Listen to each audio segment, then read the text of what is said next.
Boa tarde a todos. Sejam bem-vindos à nossa quarta-feira, estudo de nosso lar, esse livro tão importante para a gente. Mas antes eu vou ler uma página, Minutos de Sabedoria. Eu ia procurar algo sobre o tema, mas não pude, então eu vou abrir ao acaso. Lição 150. Quando derem uma esmola, não anuncie a todos. Não saiba sua mão direita o que faz a esquerda. Ajude sem alarde, para não humilhar aquele a quem se generosamente ajudou. Respeite o próximo e ajude sempre, mas em silêncio, porque o Pai, que vê no segredo, recompensará muito mais do que o reconhecimento público que tiverem seus atos.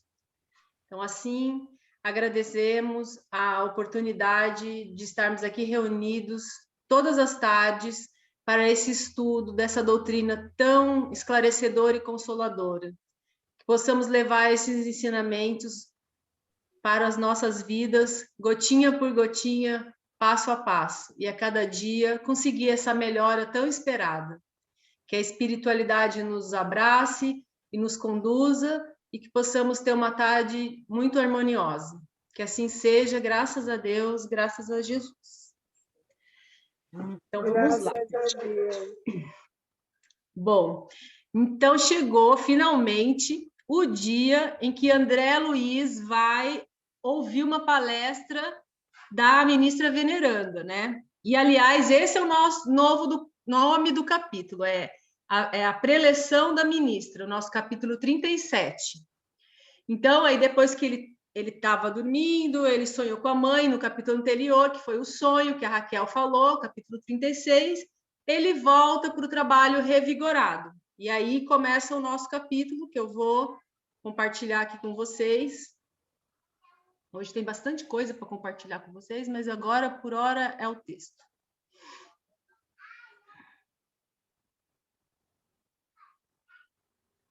Então, vamos lá. Lembrando que eu não consigo, quando eu começar a compartilhar, eu não consigo ver vocês, mas você só me interrompe que eu paro de falar, tá? Qualquer coisa que vocês quiserem.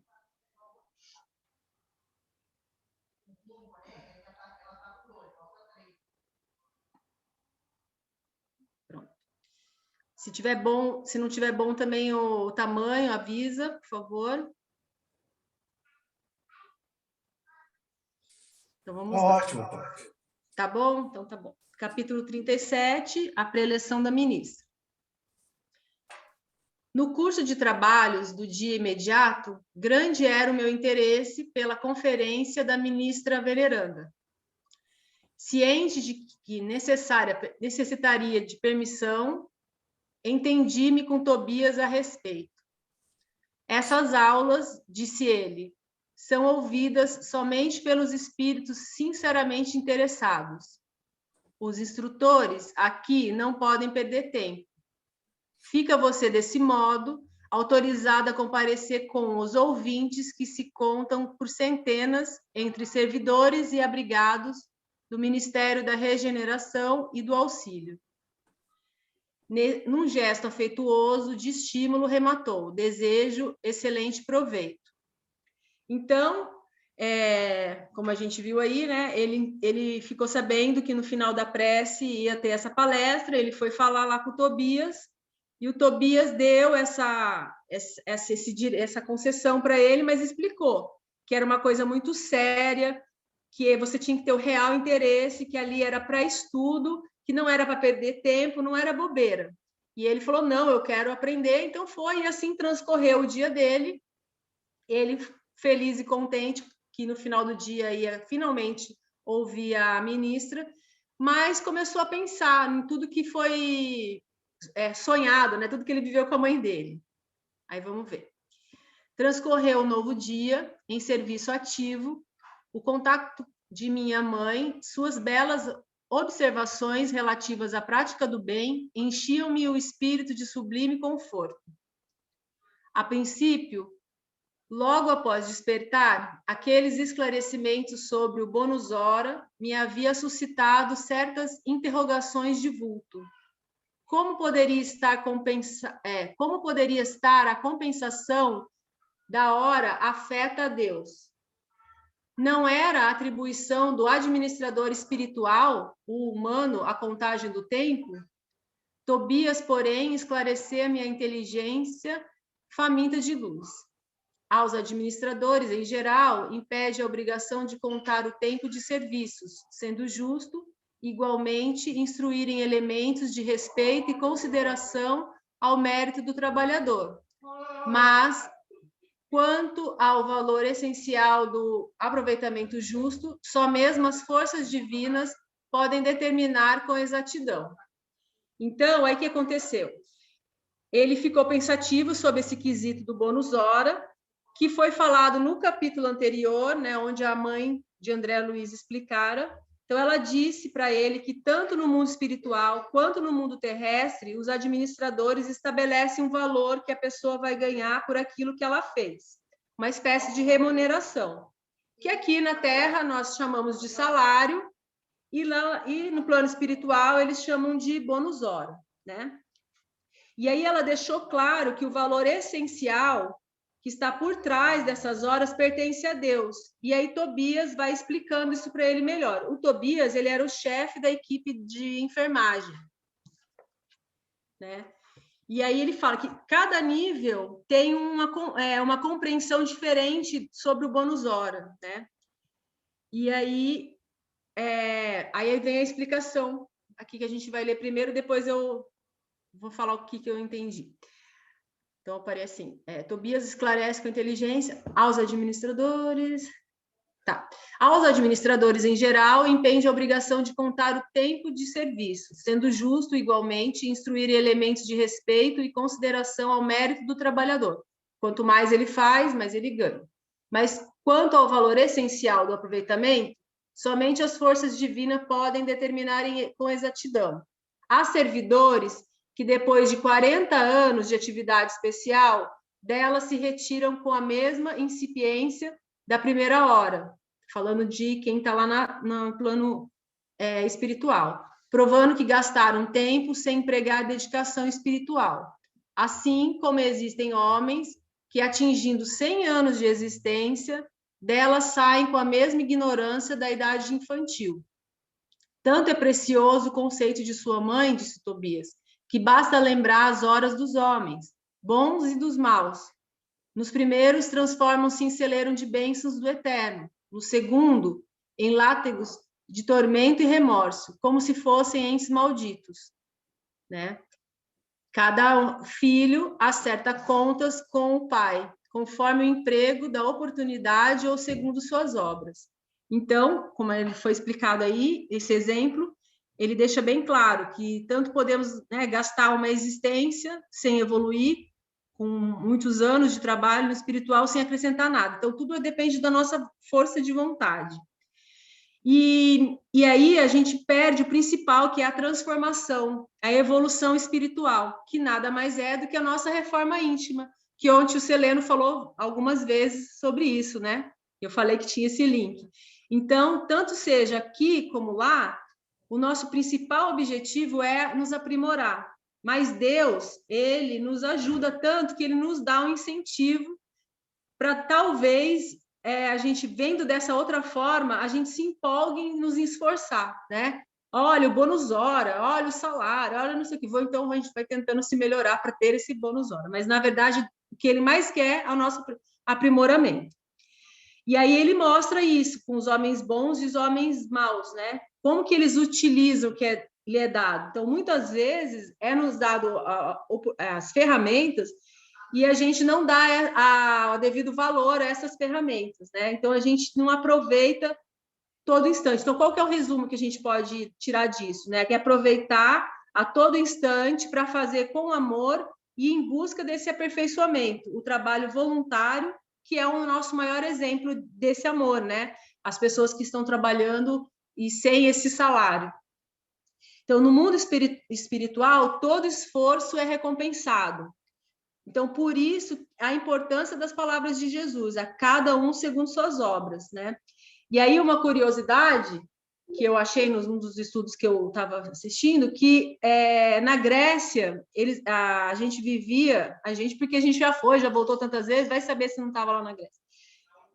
35, 40 anos era aproximadamente a idade média que ficava no mundo terrestre, né? na Terra, porque a gente errava muito.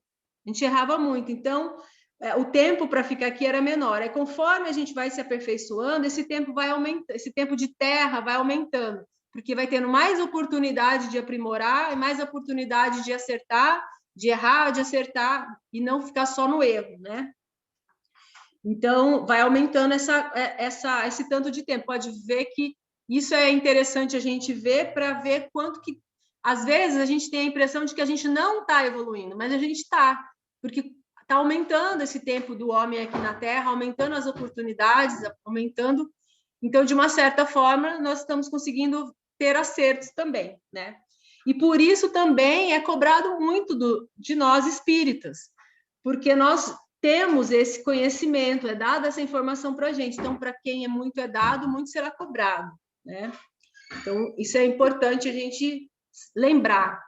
E, continuando o texto, ela fala: essa contribuição de esclarecimento auxiliou-me a ponderar o valor do tempo em todos os sentidos.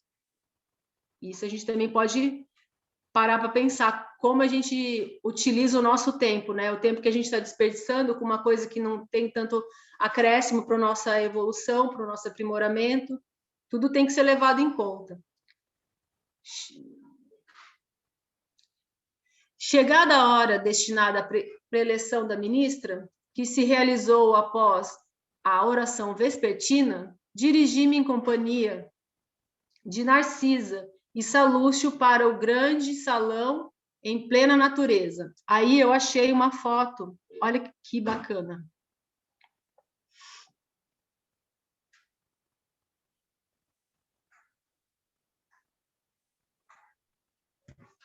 Então, eu vou ler só esse pedacinho, só com a imagem, para vocês e usar a voz com as palavras e a imagem. Então, dirigi-me em companhia de Narcisa e Salúcio para o grande salão em plena natureza. Verdadeira maravilha, o recinto verde, onde grandes bancos de relva nos acolheram confortavelmente. Flores variadas, brilhando à luz de belos candelabros, exalavam delicado perfume. Então, esse aí é o lugar onde Veneranda fez a preleção. Aí agora...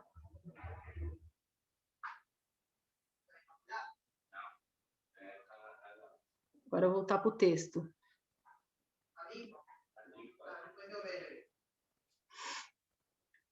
Aí, continuando. Calculei a assistência em mais de 1000 pessoas. Na disposição comum da grande assembleia, notei que 20 entidades se assentavam em local destacado entre nós, outros, e a eminência florida, onde se via a poltrona da instrutora. A uma pergunta minha, Narcisa explicou: estamos na assembleia de ouvintes. Essa parte também eu achei muito interessante. Como a gente tem mesmo muita coisa para aprender com o mundo espiritual. Aqueles irmãos que se conservam em lugar de realce são os mais adiantados na matéria de hoje, companheiros que podem interpelar a ministra. Adquiriram esse direito pela aplicação ao assunto, condição que poderemos alcançar também por nossa vez. Então, isso que mais chama a atenção de André Luiz, né? A separação dos mais adiantados, os que podem fazer perguntas e os que só podem ouvir, né? E eles estão separados dessa maneira porque lá no plano espiritual eles falam que eles não podem perder tempo, eles não podem perder o foco. E se você coloca todas as pessoas misturadas, que sabem muito do assunto, as que nunca ouviram o assunto, as que sabem mais ou menos, pode haver perguntas que tirem do foco, podem haver perguntas que não têm nada a ver com o assunto, e isso eles perderiam o sentido da conversa. Então, como eles querem mostrar a seriedade do estudo, e eles fazem dessa maneira separada, o que acontece muito diferente aqui na Terra, né? Onde a gente não tem essa disciplina, onde a gente não tem essa visão prática, e muitas das vezes, quando a gente está numa reunião, a gente divaga, desvia do foco principal e vai para um assunto nada a ver da questão. Então, eles nos mostrando o quanto é importante a gente ter foco no aprendizado e menos perda de tempo, né? A gente falar o que é útil para aquele estudo. E aí continua a conversa. Adquirir esse direito. Não pode você figurar entre eles, indaguei. Não, por enquanto, posso sentar-me ali somente nas noites que a instrutora verse o tratamento dos espíritos perturbados, que é o que ela entende melhor. Há, porém, irmãos que ali permanecem no trato de várias teses, conforme a cultura já adquirida. Muito curioso o processo, aduzi. O governador, prosseguiu a enfermeira explicando, determinou essa medida nas aulas e palestras de todos os ministros, a fim de que os trabalhos não se convertessem em desregramento da opinião pessoal, sem base justa, com grave perda de tempo para o conjunto. Quaisquer dúvidas, quaisquer pontos de vista verdadeiramente úteis, poderão ser esclarecidos ou aproveitados, mas tendo em vista o momento adequado. Mal acabara de falar, e eis que a ministra veneranda penetrou no recinto em companhia de duas senhoras de porte distinto, que Narcisa informou serem ministras da comunicação.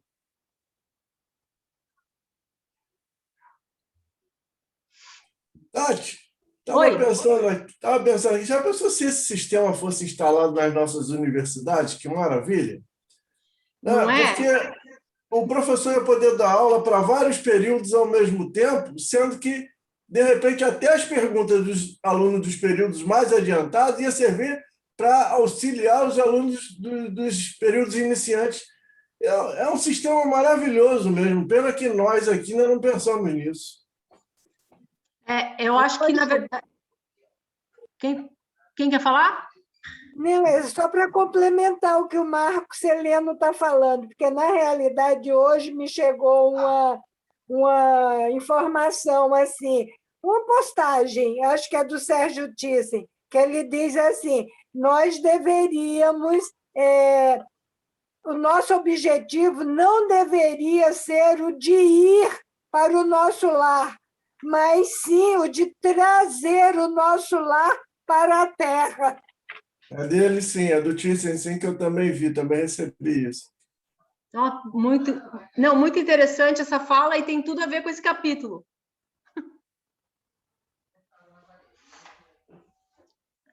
Então, vamos lá.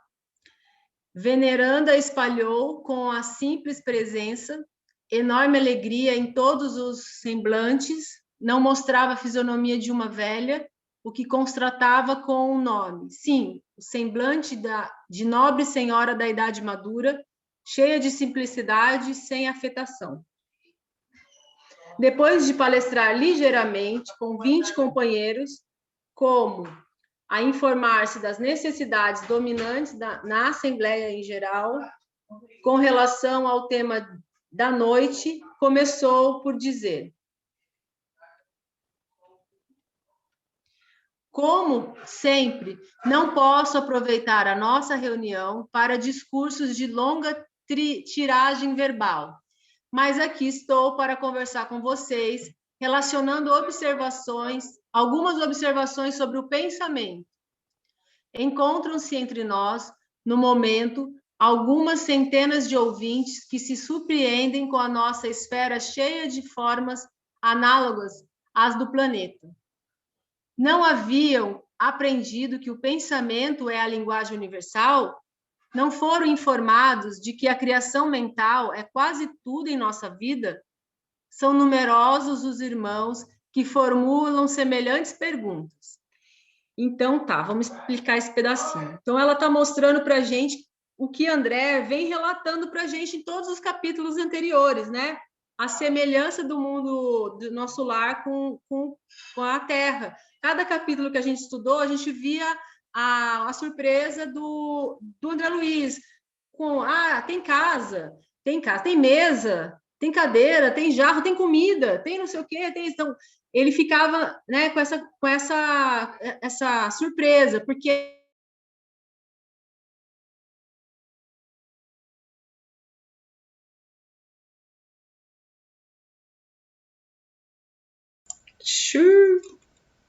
a Tati congelou. A Tati caiu. Para a gravação. Espera aí, eu vou dar uma pausa.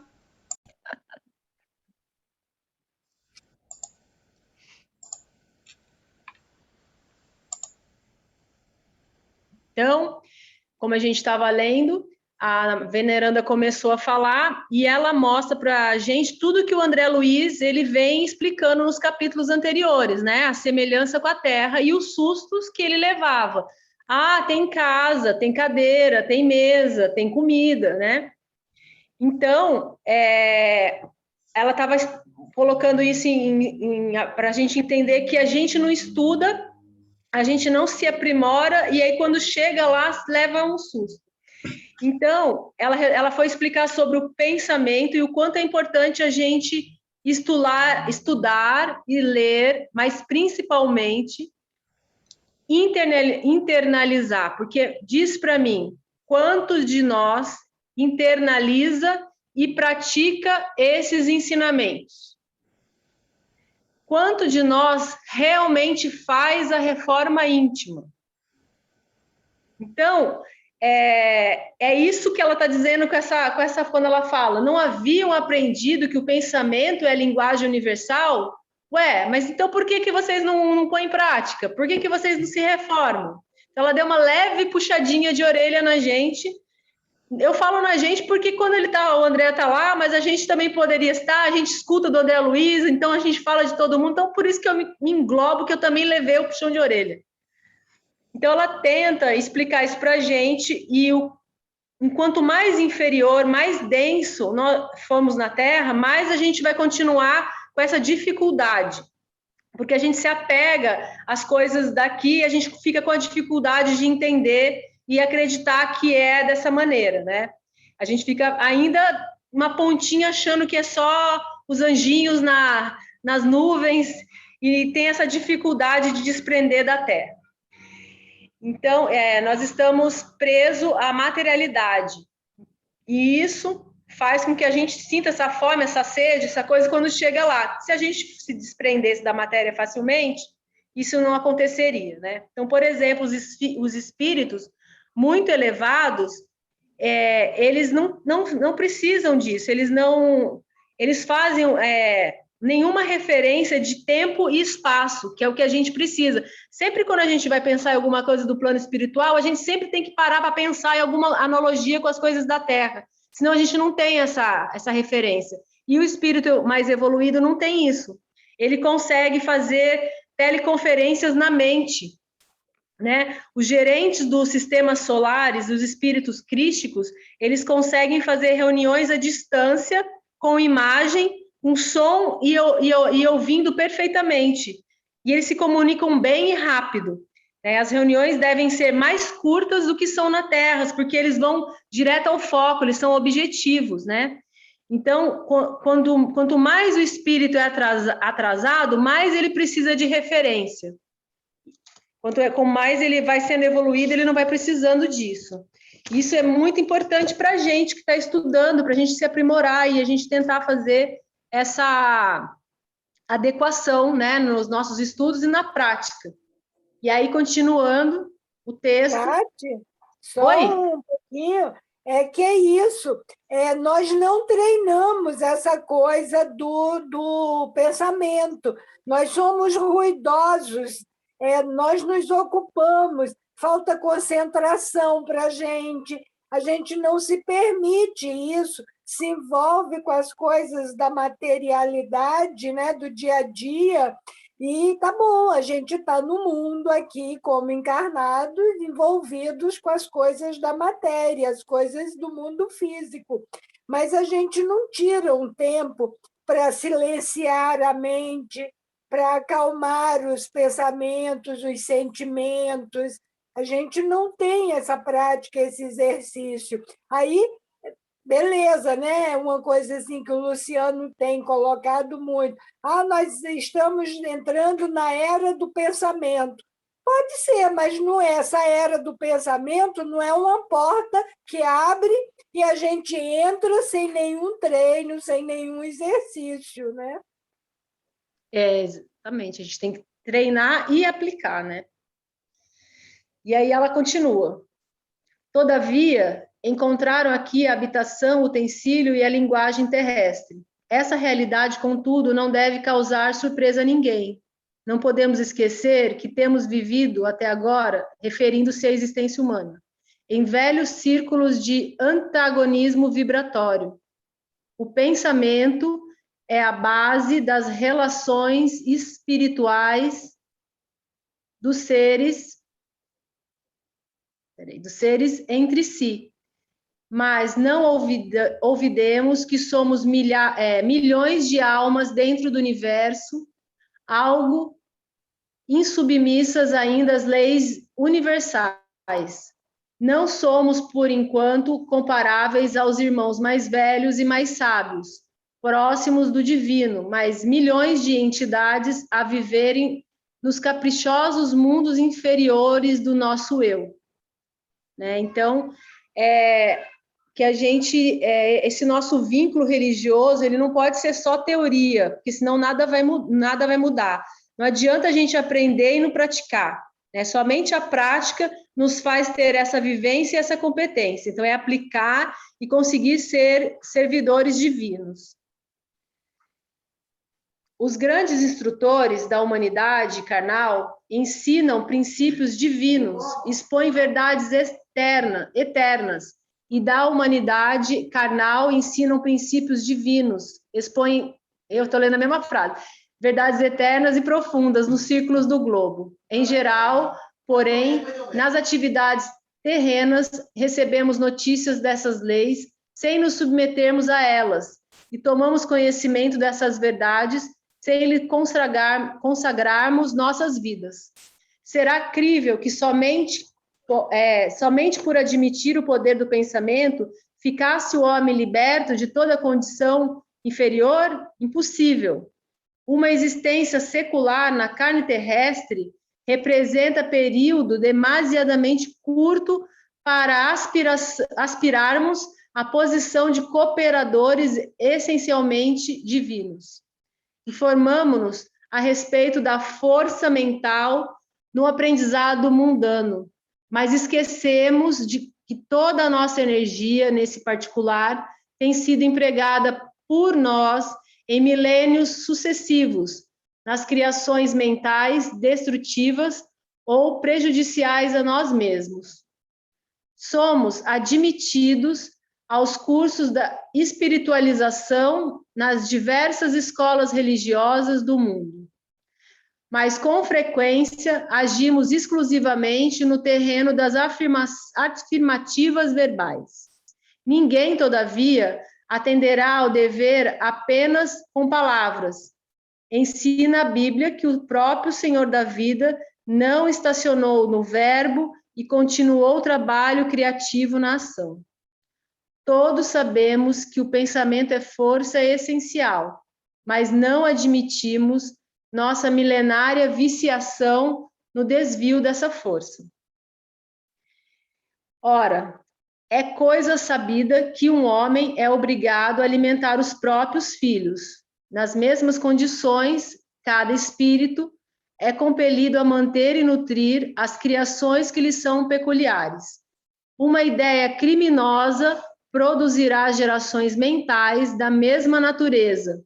Um princípio elevado obedecerá à mesma lei.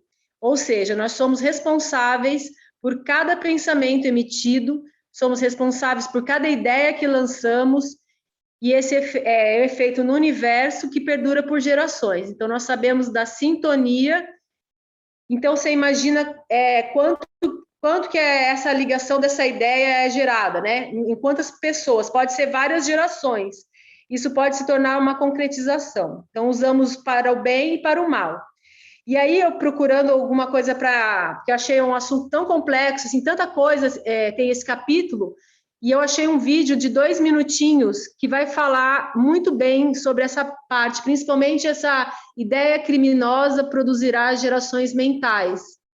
Você põe para a gente, Cris? É o vídeo de 2 minutos.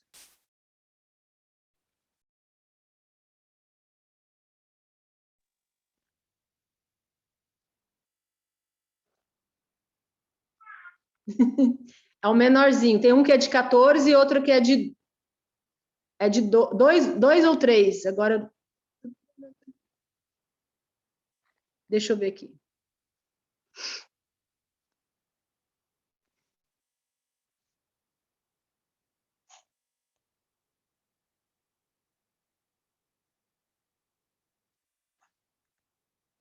Chama O Poder do Pensamento. É o segundo que eu mandei.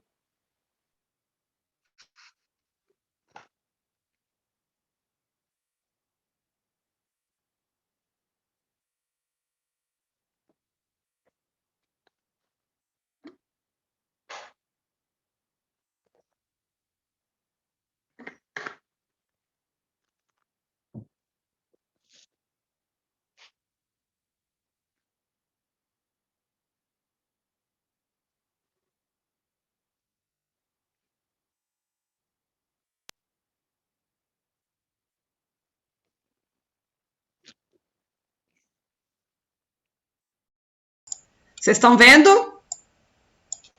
Sim. Sim. Essa história de que você tá aí, fechadinho no seu quarto, ninguém tá te ouvindo e você pode ficar pensando exatamente todas as tranqueiras que você quer, que você não estaria incomodando nem prejudicando a vida de ninguém, é a maior mentira e a maior sacanagem que você pode fazer para com o universo e para com todas as pessoas que você sabe que vão estar recebendo imediatamente todos esses seus pensamentos negativos. Então nós somos responsáveis pelas ondas eletromagnéticas, pelas ondas mentais que nós exalamos através do nosso pensamento. Cada pensamento há uma movimentação no seu cérebro, nos seus neurônios, nas suas sinapses, e isso tudo extravasa além do seu corpo e vai para essa imensa teia de energia do universo. Então você é responsável por todas as tragédias quando você começa a pensar em tragédias o tempo inteiro. Você pode não estar com uma arma na mão atirando em ninguém porque você não é um assassino desta forma. Mas você, através dos seus pensamentos de ira, de querer acabar com uma pessoa, mesmo que você não faça isso, mas você tem esse pensamento, você está exalando essa energia, está exalando esse movimento, é como se você energeticamente estivesse com uma arma na mão apontando e matando outras pessoas também. Então os nossos pensamentos, eles têm o poder de movimentar tudo para o bem, como também movimentar tudo para o mal. Quem vai decidir é você, não é ninguém. Quem é responsável pelo mundo que nós estamos é você, sou eu. E quando que a gente começa a mudar o nosso mundo, a gente começa a mudar os nossos pensamentos. A gente começa a se policiar. Daí você pode chegar para mim e falar, amor, mas a gente comanda o pensamento? Os pensamentos vêm na minha cabeça e acabou-se. Beleza. Se não é você que comanda o seu pensamento, quem é? Sou eu? Sou eu que estou dentro da tua cabeça? Lógico que não. Se você não é o comandante dos seus pensamentos, você vai ser comandante de quê? Você vai querer direcionar o quê? Você vai querer fazer o quê?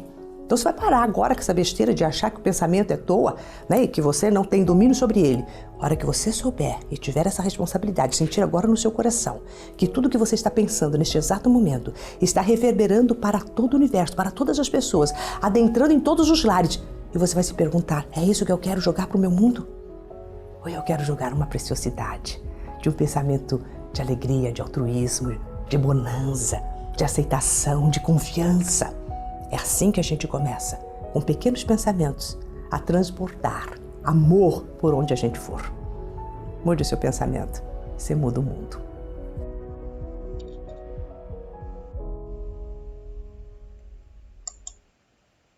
Obrigado, Cris. Acho que ela explicou bem as palavras da veneranda, o que é a gravidade, né? O quão importante é o que a veneranda estava tentando explicar e que André tentou passar para a gente através do livro. E aí ela continua falando. Recorramos a um símbolo mais simples. Após elevar-se às alturas, a água volta purificada, veiculando vigorosos fluidos vitais, no orvalho protetor ou na chuva benéfica. Conservemo-la com os detritos da terra e falaemos habitação de micróbios destruidores. Então, aí com essa fala, esse exemplo que ela deu para a gente, ela tá falando sobre um alerta que está lá nos mandamentos, né? Os espíritos, eles já intuíram Moisés, que é aquele que pensa na maldade da mulher do outro ou de qualquer outra pessoa também está cometendo um engano contra a lei. E aí está alertado o tempo todo. Então, quando alguém diz, eu não fiz nada de mal, mas pensou, mas sentiu. Então, já é o suficiente. Por isso que revela o estado evolutivo, quem pensa e quem sente. É através disso, dos seus pensamentos, dos seus sentimentos, que você vai relevar a sua evolução espiritual. Mesmo que ele não expresse verbalmente, ou que realmente tem os atos, mas ele já começou a ação. Porque todos temos direitos de errar, né? Os espíritos, eles já são um pouco mais evoluídos, eles não se chateiam com os nossos erros, porque a gente, quando vê alguém errando, a gente já critica, mesmo que em pensamento, a gente já critica. E o que ele está tentando nos explicar? Que o errar faz parte do processo. Então, a gente não pode se irritar com o erro do outro, porque aquele erro talvez seja necessário para ele aprender aquela lição, né? Não existe a possibilidade de evoluir sem os erros e os acertos. E eles sabem disso, e é por isso que existe esse mecanismo que nos aprimora. E aí, esse outro pensamento, que também é bem importante e destacado, é a seguinte frase: o pensamento é força viva, em toda parte. É a atmosfera criadora que envolve o pai e os filhos, a causa e os efeitos no lar universal, né? Então, isso tem uma amplitude enorme, né? Tudo que a gente faz tem uma influência no todo, né? Nós estamos trabalhando, por exemplo, na frente do computador. Nesse momento agora estamos aqui no Zoom reunidos, então todos os nossos pensamentos, todas as nossas palavras, toda a imagem, elas estão influenciando o meio, né? Então, onde os princípios inteligentes que habitam nas partículas dos átomos estão sendo usados para outras pessoas receberem essa influência. Então, olha o nível que pode chegar essa noção. Esse aqui foi um universitário que falou, eu achei muito interessante esse exemplo, eu falei, eu vou levar para eles. Esse aqui é o tipo de exemplo que o tio Eunápio daria, né? Eu lembrei bem dele. Tati, E aí... Oi? Estava aqui pensando que esse é o tipo de coisa que tipo de ensinamento que a gente recebe desde criança sem se tocar. Pensemos se isso não é o Pequeno Príncipe falando que tu és responsável por tudo aquilo que cativas. Exatamente. O que você pensa, você está cativando e você é responsável por isso. Ou seja, todos nós, quando em criança, lemos o Pequeno Príncipe, né? Então, todos nós já tivemos esse ensinamento há muitos anos atrás. E aí, agora, a gente percebe isso de novo sendo dado no plano espiritual por André Luiz. Maravilhoso, maravilhoso. E como isso é amplo, né? Porque isso que você está falando agora, Celeno, me fez pensar em todo o resto. Quando a gente comenta, por exemplo, que a música que você escuta influencia, como já foi um trabalho que a gente trouxe aqui, eu esqueci o nome dela agora, não vou me lembrar, que ela fez um estudo mostrando a frequência, a música que você escuta influencia. Romão. Não entendi, Raquel. Romão, não sei o que é Romão. Isso, é uma senhora que tem até uma página, eu e o Luciano, a gente vive copiando as frases dela, e ela fala esse estudo muito importante, ou mesmo a gente comenta uma simples quando a gente mesmo fala, né, da música, você vê a criancinha lá escutando, não querendo falar mal do funk, mas escutando o funk, descendo até embaixo, o que aquela influência vai fazer para ela, como é que vai ser aquilo, e outros exemplos que tem na televisão, filme, etc. Por exemplo, eu sempre levo muito para os nossos exemplos da evangelização, porque é o que eu trabalho, né, com quem eu trabalho. Por coincidência, não sei se coincidência, a gente sabe que não existe, esse sábado a gente trabalhou o alimento, o pão espiritual com as crianças, e o exemplo era um professor que estava preocupado com as crianças, estavam ouvindo e lendo porque eles estavam vindo para a escola muito revoltados, e fazendo lutinha, igual dos filmes. E aí o professor, para explicar para ele que é o que ele, como ele se alimenta, o que vai acontecer com o corpo dele, na hora da refeição, em vez de dar a comida, deu pão com lama, não sei o que, embolorado, comida toda deteriorada para as crianças, e eles ficaram revoltados com o professor. Aí o professor fez uma preleção, como a da ministra, e explicou para eles isso. Então, tem a ver, a gente desde pequeno, a gente é influenciado, e também tem esse outro lado bom que a gente pode explicar para as crianças com outras palavras. A gente trabalha com eles também a musiquinha Mude o Pensamento também, que tem tudo a ver. Então, o tempo todo a gente realmente já é explicado para a gente, Selena, você tem razão. Então, para a gente parar para pensar o tamanho da nossa influência nas pessoas e das pessoas em nós, né? Tem um comentário, Tati, eu que sou músico, né, eu já li muito, já estudei, eu diria assim, a essência da música, né, não, eu diria assim, na forma acadêmica, mas eu busquei muita informação. E a gente sempre tem que levar em consideração aquilo que você falou, existe a música que constrói e tem a música que destrói. Quantas bandas de rock hoje possuem uma proposta, né, de destruição, de revolta absoluta, né, e a gente sabe que, eu até lendo esses dias, uma matéria a respeito também de, eu diria assim, foco espiritual, ou espírita, essas bandas quando se apresentam, o movimento de energia que eles fazem das trevas é absurdo, né? Então exige um trabalho também imenso por parte dos trabalhadores do bem, trabalhadores da luz, para evitar uma desgraça maior, né? Então a gente tem que pensar nisso, exatamente isso que você falou. Então o tipo de música ela vai ter uma influência direta sobre os nossos pensamentos, sobre nossa forma de agir, né? Então isso também retrata um perigo bastante grande. Tati, posso pegar só mais uma ondinha aí rapidinho sobre isso que o Marcos falou? Porque eu já comentei aqui que eu estou com o hábito agora de todo dia na hora de dormir botar aquela tela preta no YouTube com uma música tocando baixinha que facilita dormir. E essa noite passada eu botei, e aí eu estava muito cansado, eu apaguei rapidinho, dormi rapidinho. E eu comecei a ter uns sonhos estranhos de gente botando barricada, os carros correndo desesperados, como se tivesse um negócio lá naquela área dali de Realengo mesmo, onde eu tenho minha casa. Eu falei, meu Deus, o que é? Aí acordei assustado. Quando eu acordei assustado, a primeira coisa que veio na minha cabeça é a música. Aí eu comecei a prestar atenção no tipo de som que estava naquela tela preta. E realmente era uma coisa assim, tipo de um filme de suspense, uma coisa assim. Falei, caramba, como é que eu botei isso para dormir e não percebi? Fui lá e troquei. Aí botei outra. Dormi tranquilamente até às 6 da manhã.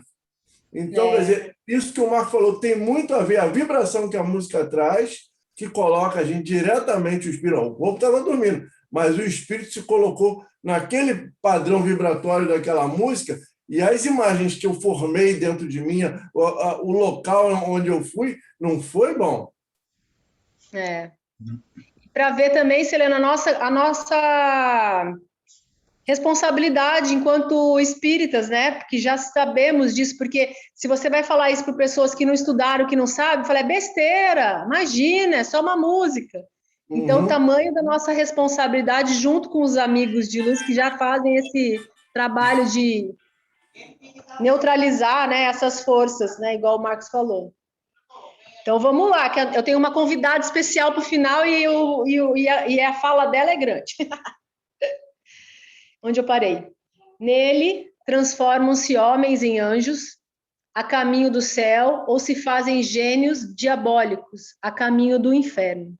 Aprendem vocês a importância disso? Apreendem, né? Quer dizer, vai internalizar, vai perceber que é isso que a gente estava falando, a fala do Marco e do Seleno.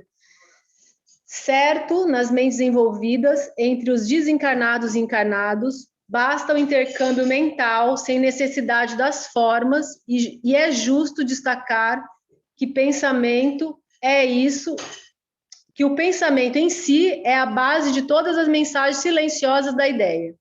Nos maravilhosos planos da intuição, entre os seres de toda espécie, dentro deste princípio, o espírito que haja vivido exclusivamente em França poderá comunicar-se no Brasil, pensamento a pensamento, presidindo de forma verbalista, que neste caso será sempre a do receptor. Mas isso também exige a afinidade pura. Então, os medianeiros recebem comunicações de espíritos de outra nacionalidade, e aí, se existe essa sintonia, esse sentimento, eles conseguem captar não as palavras, mas o sentimento, o que está sendo passado, né? E aí isso mostra que no futuro nós não precisaremos de palavras para formular os pensamentos, né? Os espíritos, eles já usam as imagens. E assim também acontecerá com a gente, se a gente treinar muito, se a gente se aprimorar muito, chegaremos lá. E aí, continuando, pensamento receptor, mas existe afinidade pura. Não estamos, porém, nas esferas de absoluta pureza mental, onde todas as criaturas têm afinidades entre si. Então, vai demorar ainda para a gente conseguir isso, porque precisa toda uma sintonia, né? E a gente está bem desintonizado, cada um no seu quadrado. Afinamo-nos uns com os outros em núcleos insulados, cada um no seu quadrado, e somos compelidos a prosseguir nas construções transitórias da Terra, a fim de regressar aos ciclos planetários com maior bagagem evolutiva, né? E aí que eu falei que aquela primeira fala da Raquel, que eu não guardei o nome da pessoa que falou, tem a ver com o nosso estudo. O nosso lar, portanto, como cidade espiritual de transição, é a bênção a nós concedidas por acréscimo de misericórdia, para que alguns poucos se preparem à ascensão e para que a maioria volte à Terra em serviços redentores. Então, ela é uma cidade espiritual de transição e ela é uma bênção porque o espírito pode ir para lá, se equilibrar e voltar para a Terra. Então, ela fica nesse meio tempo. Quando a gente está estudando, a gente acha que o nosso lar é a melhor das coisas, né? E não é, ele é um lugar de transição, ele é nas áreas umbralinas, na verdade. Então, a gente tem que pedir para, se for, ficar lá para poder fazer essa transição, mas evoluir para sair logo de lá também, né? E aí, continuando, compreendamos a grandiosidade das leis do pensamento e nos submetamos a elas desde hoje. Depois de longa pausa, a ministra sorriu para o auditório e perguntou: quem deseja aproveitar? Logo após, suave música encheu o recinto de cariciosas melodias. Veneranda conversou ainda por muito tempo, revelando amor e compreensão, delicadeza e sabedoria, sem qualquer solenidade nos gestos, para evidenciar o término da conversação, findou a palestra com uma pergunta graciosa. Quando vi os companheiros levantar-se para as despedidas, ao som da música habitual, indaguei de Narcisa surpreendido. Que isso? Acabou a reunião? Então, é interessante essa parte, porque é uma técnica que a Veneranda usa, que é uma didática para despertar a atenção, né? E fazer com que a gente vai estudar, vai buscar mais. E seria interessante a gente usar aqui na Terra, né? Algumas pessoas já usam, né? Porque é para manter o interesse no principal, né? Então, por isso que não tem um tempo determinado, ela vai lá e fala o que ela acha que é mais importante e sai, né? Mostrando para a gente que a gente tem muito que aprender. O infinito é no micro e no macro, né? Então, todo espírito, por mais elevado que ele seja, ele sempre vai ter algo novo para aprender. E dessa maneira, mostra para ele que nada termina, que simplesmente ele só vai se aperfeiçoando, cada vez mais vai se aperfeiçoando, né? E mostra o movimento da vida, do universo, como a gente tem coisas para descobrir, que a evolução é infinita, porque se fosse finita, o sujeito ele ia parar no meio do caminho. A gente já para, às vezes, no meio do caminho, né? E aí termina o capítulo com a frase com a Narcisa. A enfermeira bondosa esclareceu, sorridente. A ministra veneranda é sempre assim, finaliza a conversação em meio do nosso maior interesse. Ela costuma afirmar que as preleções evangélicas começaram com Jesus, mas ninguém pode saber quando e como terminarão. E aí, para fechar o capítulo, eu fiz duas coisas. Primeiro, eu queria que a Cris colocasse para a gente a frase de Emmanuel, que é a fotinho que eu enviei para você, que eu acho que ela fala bem isso para a gente.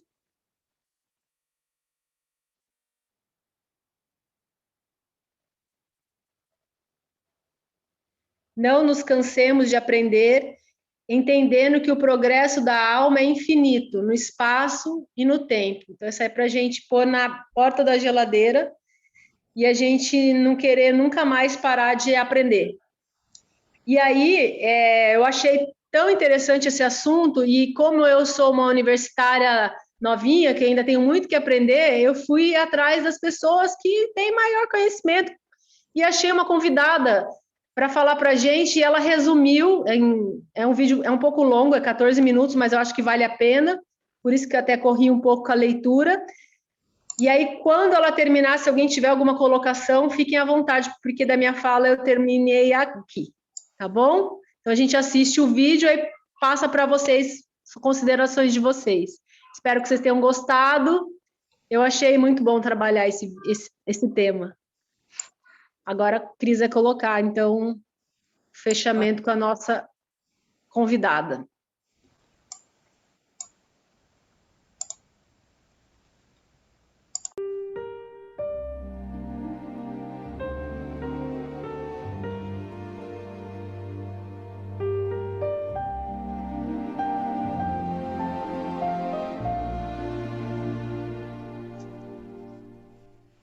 O pensamento é um subproduto do espírito, é uma energia, e sendo energia, é algo de natureza física.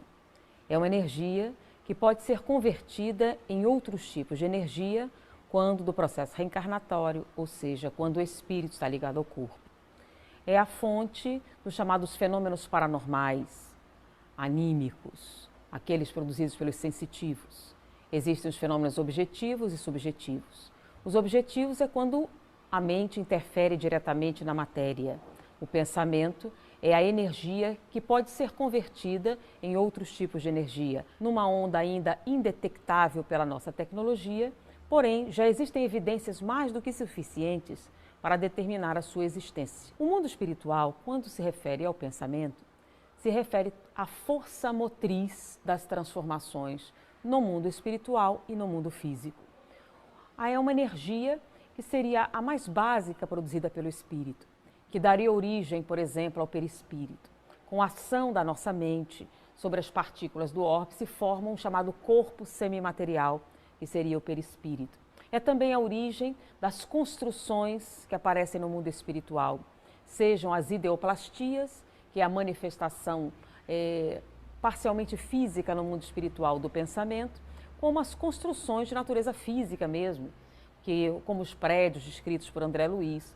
Todas aquelas construções utilizam a energia do pensamento para se realizarem.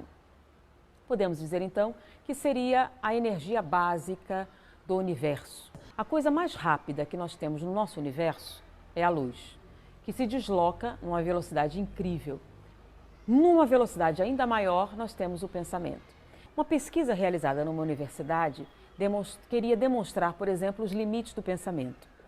Um telepata, um sensitivo telepata, foi colocado numa sala e 4 voluntários iriam manter uma comunicação telepática com ele. Um estaria no mesmo campus universitário. O segundo voluntário, numa cidade diferente. O terceiro, num estado diferente. E o quarto estaria num outro continente, no outro país. Numa hora determinada, eles iriam parar em um local, concentrar-se numa imagem que estivessem vendo e transmitiriam esse sinal para o sensitivo, o telepata que fazia parte da experiência. Esse telepata iria se concentrar naquele pensamento recebido e iria fazer um desenho do objeto, da paisagem, de algo que eles estivessem vendo. Foi feita a experiência, na hora marcada, cada um deles iria se concentrar e bateria uma fotografia do objeto, da imagem, da paisagem na qual eles estariam se concentrando. No laboratório, ele começou, a cada hora, um dos voluntários, e ele fez então os 4 desenhos. Quando os voluntários retornaram, eles mostraram as fotografias. Então, aquele que estava no campus, na mesma localização, parou junto a um banco de uma praça e verificou um pedaço da paisagem que ele fotografou. E o desenho que o telepata fez correspondeu à imagem que ele estava projetando. A mesma coisa aconteceu com aquele que estava em outra cidade, em outro estado e em outro continente. Ou seja, a distância do objeto de comunicação não fez nenhuma diferença no resultado da experiência. Com isso, eles conceberam que a velocidade do pensamento poderia então ser superior à velocidade da luz. No momento em que você pensasse, esse deslocamento teria acontecido. Então, em termos científicos, como hipótese para explicar uma série de fenômenos, o pensamento já é reconhecido. E com relação ao espiritismo, seria a força motriz das principais construções que a mente pode realizar. É como se o pensamento fosse a energia e a vontade o veículo desta energia. Então podemos dizer que o pensamento é uma coisa só. A qualidade dele, a intensidade dele seriam direcionadas pela vontade. Em termos assim, existe um pensamento hoje na física na física e na biologia, que seria entender como é que nós aprendemos. Como é que a informação entra no nosso cérebro? Porque o que estamos pensando, a pessoa fala assim, o que você está pensando? É o conteúdo da sua mente. Como é que funciona isso? O homem procura entender esses múltiplos significados. Então, diante disso, verificou-se que no cérebro a informação ela se traduz da mesma maneira no computador com pulsos elétricos. Então, a informação objetiva, básica, concreta, é dada por estímulos elétricos. Mas a interpretação da informação, o valor da informação, o significado da informação, o sentimento ou emoção associada à informação, na verdade, são conduzidos através da química cerebral. Então, a união dos impulsos elétricos e dos neurotransmissores daria origem, então, ao nosso conteúdo mental. Poderíamos dizer que o pensamento é a energia que surge como subproduto dessa ação. A vontade é aquilo que direciona essa ação. Mas para que aquilo funcione, por exemplo, a intensidade desse pensamento, a força desse pensamento, a quantidade de energia envolvida, vai ser uma equação dada pela densidade da atenção. Quanto tempo e qual a intensidade que você pode manter um determinado pensamento específico dentro do tempo. Quanto maior a quantidade de tempo e quanto maior a concentração, mais significativamente você iria imprimir um pensamento no cérebro, causando o que eles chamam de plasticidade cerebral. O cérebro iria se transformar e essa informação, essa memória, essa experiência estaria então plasmada no seu cérebro, marcada. Então você aprendeu algo e esse algo mudou você. Então isso seria a densidade de atenção. O entendimento de como se dá, ele falou especificamente vontade, foco e concentração. Você juntando essas 3 palavrinhas, você colapsaria a onda, ou seja, você criaria alteração neurológica que tornaria esse pensamento real, ou essa vontade real, ou esta informação uma coisa real para você e que marcaria permanentemente o cérebro. Então não seria a palavra certa, não seria força do pensamento, e sim força de vontade. E a vontade está principalmente associada a pensar algo tempo suficiente para marcar o seu cérebro.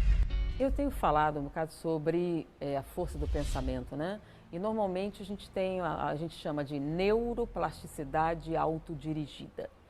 Eu traduzirei o significado. O que significa neuroplasticidade autodirigida? Significa exatamente, você pode mudar se quiser.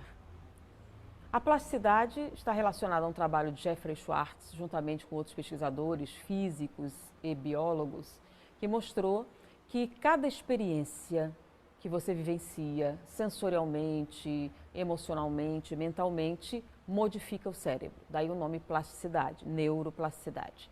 O autodirigida significa que o aprendizado e as mudanças não são uma coisa que vem somente de fora para dentro. Por exemplo, acreditava-se que a nossa personalidade surgia com as experiências. Tudo que você viveu, tudo que você aprendeu, tudo que você comeu, daria origem ao que você é. Jeffrey Schwartz demonstrou que não é somente isso. Existem experiências que são internas, que fazem a modificação dentro de você. Seria a neuroplasticidade autodirigida. Então, determinadas decisões, determinados pensamentos que você pode desenvolver de maneira autônoma também modificam você. Isso seria, então, a mudança mediada pelo seu desejo de mudar. Isso finalmente explicou uma questão do Livro dos Espíritos. Pode o homem, mediante seus esforços, domar suas tendências negativas? E eu sempre que faço uma palestra, eu faço a pergunta. E aí, gente, o que ele está dizendo? Mudar é fácil ou difícil? Inquestionavelmente, todo mundo responde que é muito difícil. Vamos à resposta dos Espíritos. Então, a pergunta, pode o homem, mediante seus esforços, domar as tendências negativas? Resposta dos Espíritos, sim, mediante um esforço muito insignificante. Espera aí, o que é que significa isso? Que o esforço é nenhum, não é nem significante, é muito insignificante. Ou seja, mudar é fácil, mas não pode ser. Mas é o que os Espíritos estão dizendo, que é muito, muito fácil. E ele continua, o que vos falta é vontade. Então o problema não é mudar, o problema é a vontade de mudar. E por que isso acontece? Mas peraí, não tem lógica, todo mundo quer melhorar, todo mundo quer ser feliz. Claro que a gente quer mudar. Será? O Livro dos Espíritos tem a pergunta, o que fazer para alcançar a felicidade e resistir ao mal? Resposta dos Espíritos, um sábio da antiguidade falou disse, conhece-te a ti mesmo. E a gente sempre tem uma certa dificuldade de interpretar isso. Mas Allan Kardec também teve essa dificuldade e ele continua a pergunta. Reconhecemos a sabedoria dessa máxima. A dificuldade está justamente em como alcançar o autoconhecimento. E aí que vem, a que eu acho, na minha opinião, uma das mais lindas mensagens da codificação, que é uma mensagem de Santo Agostinho, que começa mais ou menos assim. Fazei o que eu fiz quando vivi na Terra. Quando chegar em casa, aí ele começa. Analise, avalie. Então ele está usando uma série de palavras que tem por objetivo adquirir compreensão, avaliar o nosso comportamento, aplicar a racionalidade às nossas escolhas. Então lá ele descreve, poucas pessoas lembram da mensagem. Ela tinha que ser meditada, avaliada, introjetada. Se a gente trabalha o que está ali, com certeza a gente passa a ter uma consciência maior do nosso próprio comportamento. O que você está fazendo hoje te leva aonde você quer chegar? Você já parou para pensar se a sua vida está satisfatória? Se os seus relacionamentos estão satisfatórios? Nós estamos num estado de rotinas neurotizantes, tão intenso, que a gente não para nem para pensar na própria vida, né? Para ver, é isso que eu queria mesmo ou não? A gente está correndo tanto que nem pensa, nem avalia as escolhas, os compromissos. Então, onde você quer estar daqui a 5 anos? É onde você está, em algum lugar? Bom, se é naquela direção, o seu comportamento está te levando naquela direção ou não? É isso que propõe Santo Agostinho. Você levar a racionalização, a lógica ao seu próprio comportamento. Quantas pessoas aplicam a lógica com a maior naturalidade na sua vida profissional e são incapazes de avaliar que o seu comportamento pessoal é aberrante. Por quê? Porque lógica não se mistura com a vida pessoal. Aí quem diz? Uma pessoa certa vez, não, mas esse tipo de comportamento é muito frio. E disse, por quê? Porque é racional. Espera aí, mas quem disse que o oposto de racional é emotivo? O oposto de racional não é emotivo, o oposto de racional é irracional. Emotivo e frio, você pode ser racional e emotivo ou racional e muito frio. Não são coisas que excluam umas às outras. Aplicar a lógica à sua vida será útil, eficiente e, principalmente, vai lhe apontar um caminho e lhe dar o direcionamento que você tem que assumir para que a sua vida atinja os seus objetivos. Então, é uma questão antiga que a gente usa muito nas empresas, mas não consegue aplicar na vida pessoal, né? Metas definidas, objetivos arrojados e, principalmente, ação na direção de onde você quer atingir.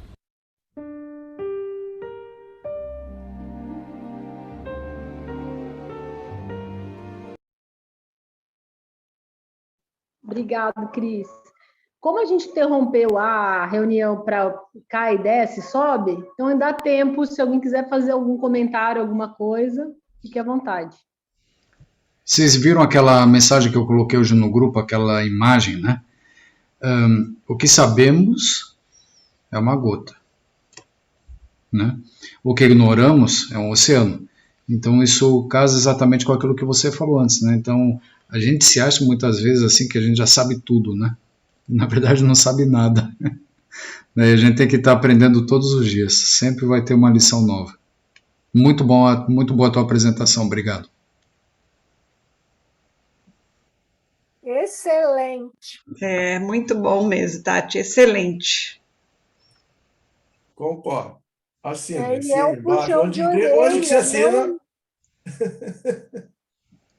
E é o puxão de orelha que o André, através, né, aí a veneranda, aí, o relato do André, vai trazendo para a gente, né, aquela questão de que passa 40 anos exatamente como se fosse no primeiro dia, né?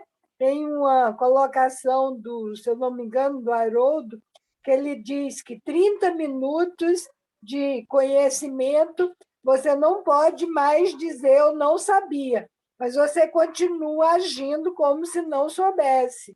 Então, passa por tudo isso aí, a vontade, que é frágil, né? Os nossos interesses, os nossos ruídos internos, a nossa correria, a nossa desatenção, tudo isso. A gente sabe, como disse o Marco Celeno, desde pequeno, a gente vem ouvindo coisas a respeito da nossa responsabilidade em torno de tudo que fazemos. Mas tem hora que a gente dá de ombro e não, vou deixar para depois. E ainda o fato de ser espírita e saber que terá novas oportunidades. Ai, a misericórdia divina, depois eu deixo para a próxima. A gente tem muito esse discurso, vou deixar para a próxima. Não é para deixar para a próxima, é para fazer agora o que for possível, o nosso melhor, né? Tá aí o puxãozinho de orelha, por isso que antes eu falei para o Marcos que era um puxão de orelha, que a gente preparasse aqui que ia receber. E toda mudança, né, Raquel, implica num esforço e implica principalmente que a gente tenha que sair da zona de conforto. E quando a gente tem que sair da zona de conforto, aí o bicho pega, aí o negócio é ruim, né? Aí a gente fala, eu quero... Na verdade, no fundo, a gente quer continuar que as coisas sigam da maneira como estão, no fundo. Porque, né, insisto, sair da zona de conforto incomoda muito. E temos o hábito, né, Marcos, de dizer logo assim, não, eu sou assim. Por exemplo, uma bobagem mínima de hábitos cotidianos.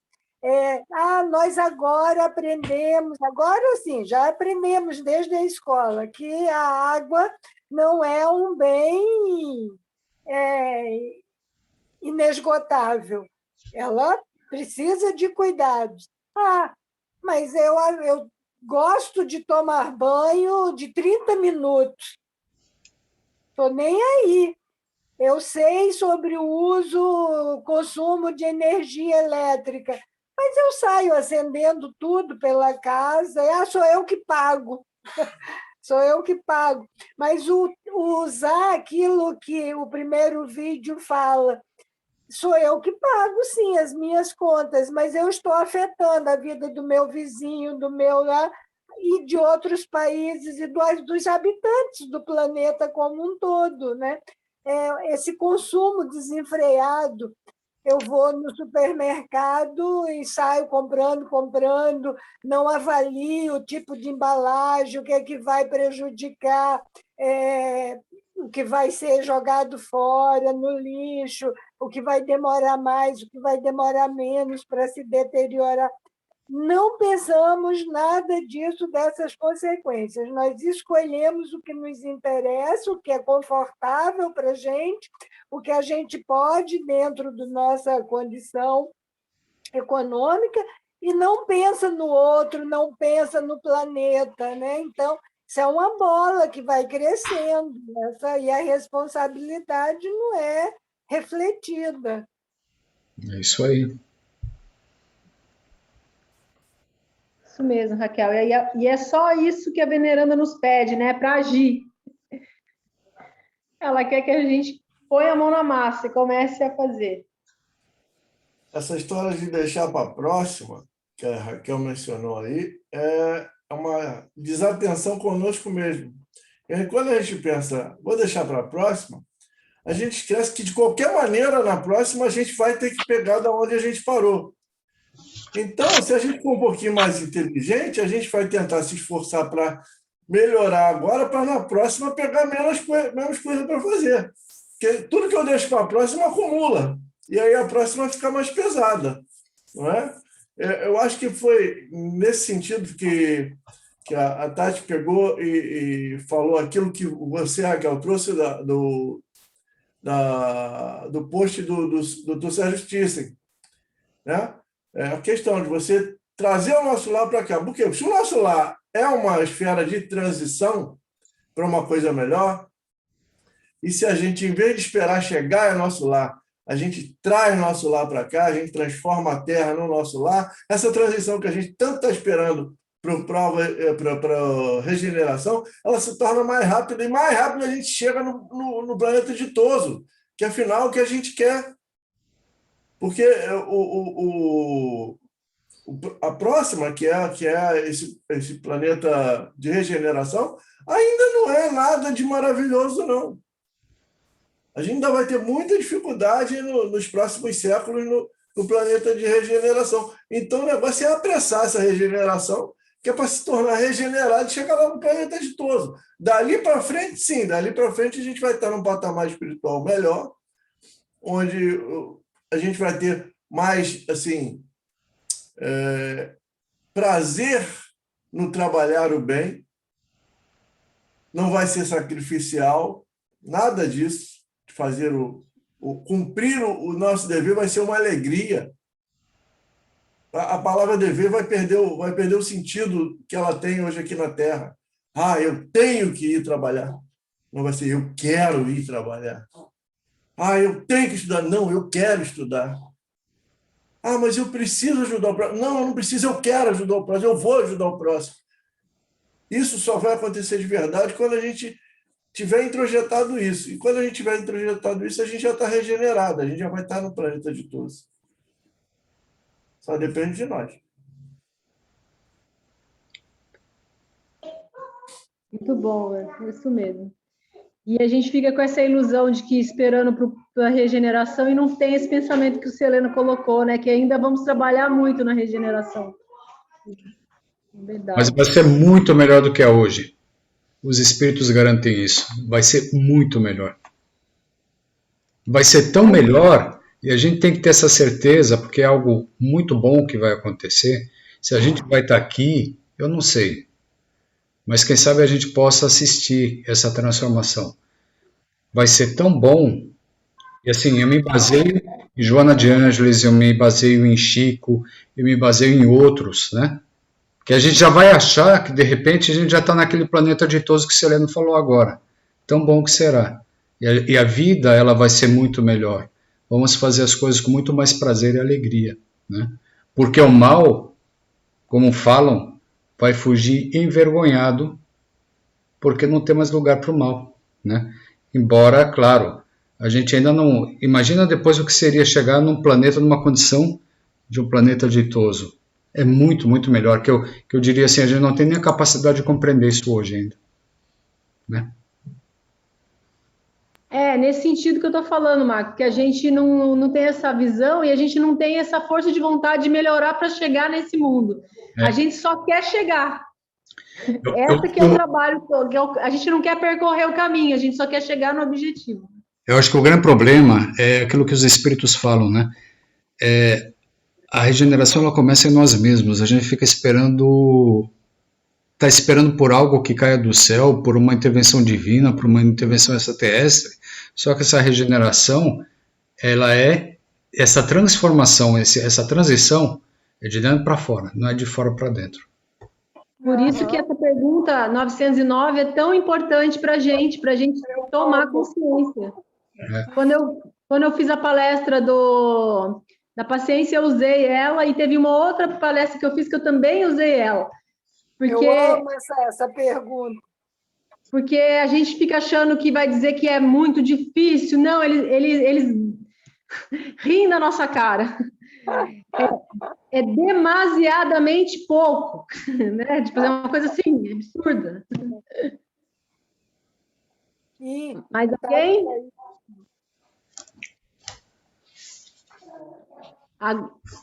Todo mundo já terminou as suas falas? Só queria falar só uma frasezinha que diz que não adianta mudar de caminho se você caminhar da mesma forma. Então, não adianta, é isso. Quer entrar no mundo de regeneração?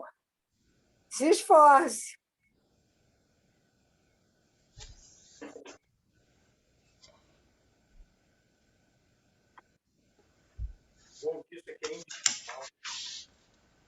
Está fechado, Tati, teu microfone. Não estava escutando nada. É que eu estou treinando vocês já, a força do pensamento. Eu queria agradecer vocês pela companhia da tarde e ver se alguém está com uma vontade de fazer a prece final. Agradecer. Tá bom, eu faço, pode ser. A Cris falou, faz você, tá bom. Faz você, Marcos, você de livre e espontânea vontade. Em casa é assim, né? Mulher fala, né, Selena? A gente obedece, o homem obedece, né? Mulher fala. Não, aqui em casa é assim, a última palavra é sempre a minha. Sim, meu bem, já vou.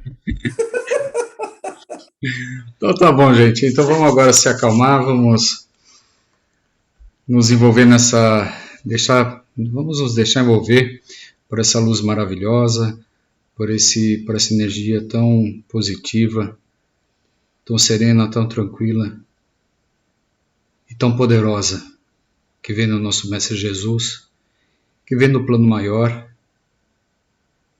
que sempre nos socorre, que sempre nos envolve, que sempre nos ajuda, que sempre nos levanta nos momentos em que caímos. E agradecemos, Jesus, por essa grande oportunidade de estarmos reunidos com amigos tão queridos, reunidos em torno do Teu nome, tentando aprender um pouquinho mais.